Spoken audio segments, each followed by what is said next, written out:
Bismillahirrahmanirrahim. Ketika ada orang yang meyakini Allah tapi kemudian meninggalkan usaha, seorang istri membangunkan suaminya, "Hai suamiku, kenapa engkau tidak pergi bekerja?" Lalu dia pun menjawab, "Allah." Tapi istrinya juga cerdas. Begitu siang datang, perut mulai lapar, cacing keroncongan, dan dia buka tudung saji hanyut terapung, yang terlihat hanyalah kosong. Lalu kemudian suami marah, "Hai istriku, kenapa tidak masak?" Allah, betapa engkau sudah melecehkan Allah. Kenapa? Karena Allah tidak menyuruh engkau berpangku tangan. Harus ada usaha. Orang yang hanya berusaha tapi tidak mau berdoa, sombong. Berdoa saja, tidak mau berusaha, pesong, gila. Oleh sebab itu Islam mengajarkan ikhtiar, seimbang antara usaha dan doa. Jangan sampai Indonesia, negeri yang kita cintai, yang ketika pesawat akan mendarat, semua memuji kagum hijau, untayan zamrud katulistiwa, gemah ripah loh jenawi, tongkat dan batu jadi tanaman. Hebat, luar biasa. Tapi kalau kita tidak berusaha bangkit, Indonesia akan tertinggal dengan negara-negara lain. Kita harus bangkit, kita harus bangkit. Siap untuk bangkit? Maka masa depan cerah ada di hadapan kita, tapi harus ada usaha. Ambil bambu, pasang tali pancing, pasang mata kail pancing, letakkan umpannya, kau tegakkan, kau tancapkan di tepi sungai, di tepi kolam, di tepi laut. Itu urusanmu. Masalah mendatangkan ikannya itu urusan Allah. Ini sekarang banyak anak muda ketika ditanya, "Kenapa tidak pasang pancing?" Ya kalau ada ikannya, kalau tidak, ikan urusan Allah. Masalah Allah mau kuasa mendatangkan, ya, innama amruhu iza arada syai'an ayakula lahu kun fayakun. Kalau Allah berkehendak, jangankan ikan tongkol, ikan paus datang, bukan cuman mata kail pancing yang dipakannya, engkau pun ikut dimakannya sekalian. Lihatlah bagaimana Allah Subhanahu wa ta'ala ketika melihat ada seorang perempuan lemah, tidak berdaya, baru melahirkan anak. Anak itu bernama Isa, perempuan itu bernama Maryam.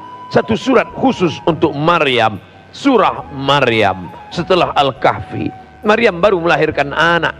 Tidak ada orang menjenguknya karena mereka memfitnahnya dia seorang pezina, karena sudah berzina dengan si Joseph tukang kayu, kata orang Yahudi.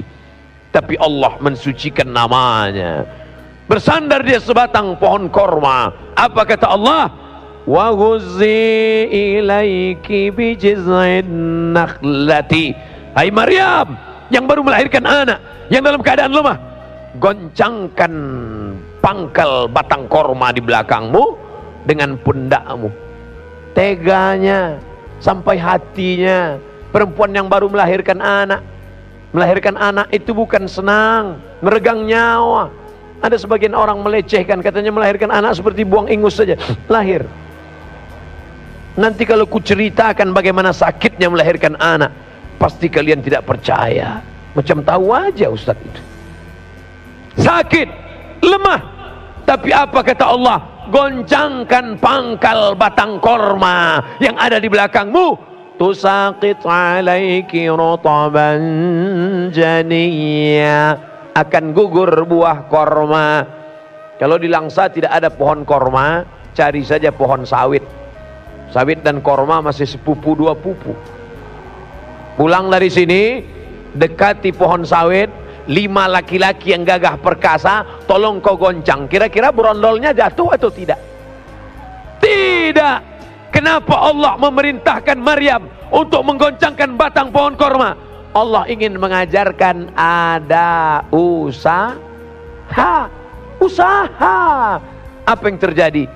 Ketika Maryam menggoncangkan batang korma dengan pundaknya, dia tidak bisa berdiri karena baru melahirkan anak. Dia tidak menggoncang dengan tangannya karena dia menggendong Isa. Dia goncang dengan pundaknya. Korma itu pun jatuh atas kuasa Allah. Padahal kalau Allah mau, jangankan buah korma, innama amruhu iza arada syai'an ayakula lahu kun fayakun. Batang kormanya tumbang sekalian. Tapi Allah mau mengajarkan kita usaha. Ini sudah terjadi ribuan tahun sebelum Isa lahir. Kapan itu? Ketika Hajar ditinggalkan oleh suami. Yang menyuruhnya tinggalkan siapa? Allah. Allah yang memerintahkannya. Tinggalkan dia. Fi wadin ghairi dzi zar'in. Ku tinggalkan di lembah yang tidak ada tanam-tanaman. Inda baitikal mu'arrab. Tapi apa yang terjadi? Naik ke bukit Safa, tidak ada air. Naik ke bukit Marwah, tidak ada air. Ternyata air bukan datang di bukit Safa, bukan muncrat di bukit Marwah, tapi air itu datang dari tumit anak kecil yang belum pandai berjalan. Zamzami, Zamzami, hai air Zamzam, keluarlah. Air itu diminum 3000 tahun lamanya. Seimbang antara usaha dan doa. Mari berusaha, jangan lupa berdoa.